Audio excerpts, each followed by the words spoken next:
Peoples जनता party ने मरकजी वजीर तालीम धर्मेंद्र प्रधान के इस्तीफे के बाद अपना एहतजाज फौरी तौर पर खत्म करने का ऐलान कर दिया है। नीट पर्चा लीक मामले में धर्मेंद्र प्रधान का इस्तीफा ही पार्टी का सबसे बड़ा मुतालिबा था। इस फैसले का ऐलान नई दिल्ली में मुश्तरका प्रेस कॉन्फ्रेंस के दौरान किया गया। प्रेस कॉन्फ्रेंस में मरकजी वज़ीर जेपी नड्डा और जितेंद्र सिंह के साथ सीजेपी के तर्जुमान सौरभ दास और आशुतोष रंका भी मौजूद थे।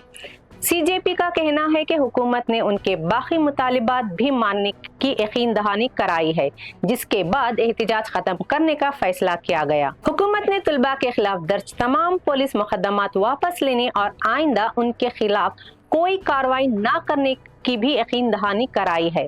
इसके अलावा नीट पर्चा लीक मामले पर मुतालिक खुदकुशी करने वाले तलबा के अहले खाना को कवायद के मुताबिक ज्यादा से ज्यादा मुआवजा देने का भी वादा किया गया है। सीजेपी के तर्जुमान सौरभ दास ने जंतर मंतर पर मौजूद मुजाहिरीन से अपील की कि वो अपने घरों को वापस चले जाएं, क्योंकि हुकूमत ने उनके मुतालिबात कबूल कर लिए हैं। आशुतोष रंका ने भी कहा कि मुसलसल 36 दिन तक जारी एहतजाज के बाद हुकूमत ने सीजेपी के तमाम मुतालिबात मान लिए हैं और तमाम हामियों से अपील की कि वो पुरअमन तरीके से तमाम एहतजाजी मुकामात खाली कर दें।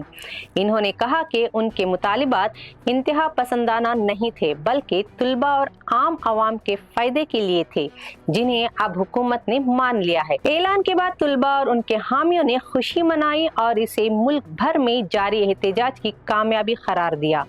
मजीद ताज़ा खबरों और अहम अपडेट्स के लिए जुड़े रहें डेली सालार उर्दू डिजिटल के साथ।